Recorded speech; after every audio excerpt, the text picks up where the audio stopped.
The Pittsburgh Steelers have released 3 players: quarterback Mitch Trubisky, offensive tackle Okorafor, and punter Pressley Harvin III.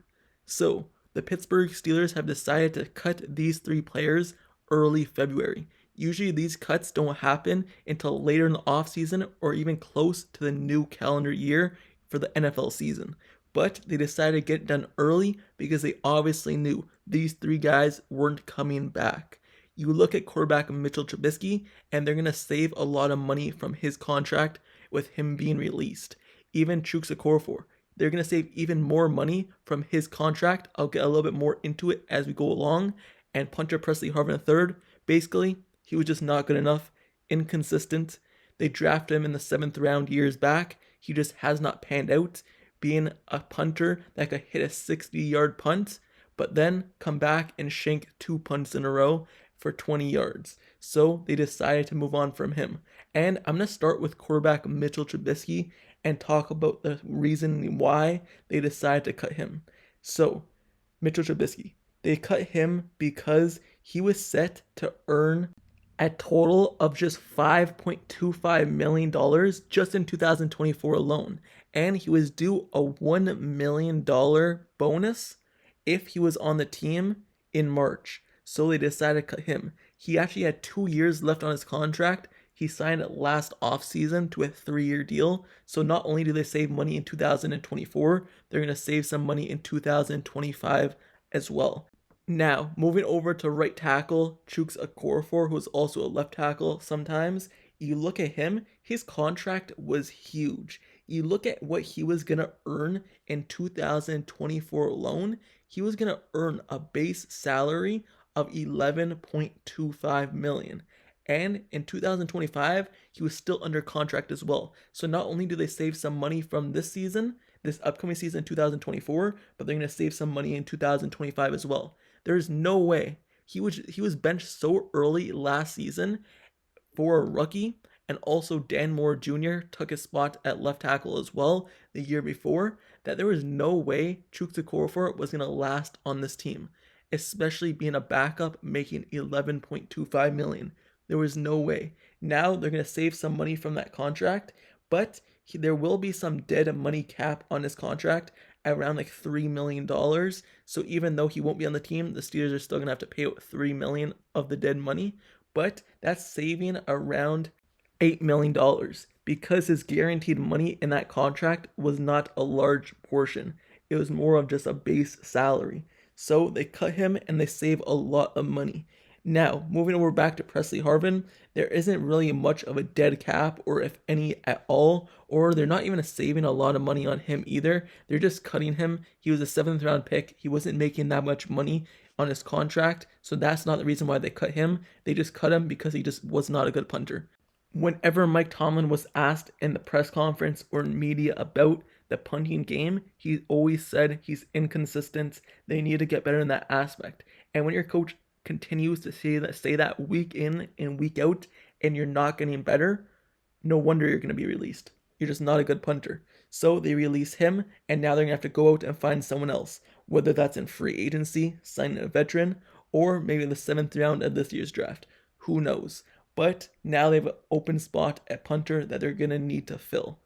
So going all the way back, I went through the dead money cap. I went through how much they're saving per contract with Mitch Trubisky, Okorafor, and also Pressley Harvin. But now they're going all the way back to Mitch Trubisky and just talking about the reasoning why he got cut. So not only was it because of the money, but you look at it, no, there's no way that Mitch Trubisky would have been on this team. You just look at who they started instead of him in those last 3 games when Kenny Pickett was kind of injured. They gave obviously Mitch Trubisky the start in 2 games. He just did not play good, and then he got benched. So when your backup quarterback gets benched, there's no way he's going to continue being the backup. That means you don't trust your backup being the backup if your starter gets injured. So they turn to Mason Rudolph. I'm sure they're going to want to re-sign Mason Rudolph to a contract. I'm not sure if he's going to want to come back to this team, but if he knows 100% he's going to be the backup, I think he would. But you never know if there's going to be starter jobs available with other teams that are really bad. You never know, especially with how well he played late towards the end of the season, making that playoff push, playing in the playoffs. But Mitchell Trubisky, he was released from the team. He got benched, and your backup got benched for your third stringer. And that just says it all right there. Him getting benched for Mason Rudolph, someone who basically had no reps at all, barely in training camp. He had barely any reps throughout the whole season. It was given to obviously Kenny Pickett, the starter, and then Mitchell Trubisky, the backup, in practice. But they trusted Mason Rudolph more late towards the end of the season. And Mitchell Trubisky is now gone. But it's not even just because he got benched. He was just not a good quarterback either. I said Pressley Harvin was not a good punter. Well, Mitchell Trubisky was just not a good quarterback either. I really don't know why they even signed him to a huge contract when he went to Buffalo. He did not even basically play in Buffalo. He was sitting behind Josh Allen for a whole year, did not play, went in like one game and threw interception, and then he got a 3-year contract because of it. That just did not make sense straight from the beginning.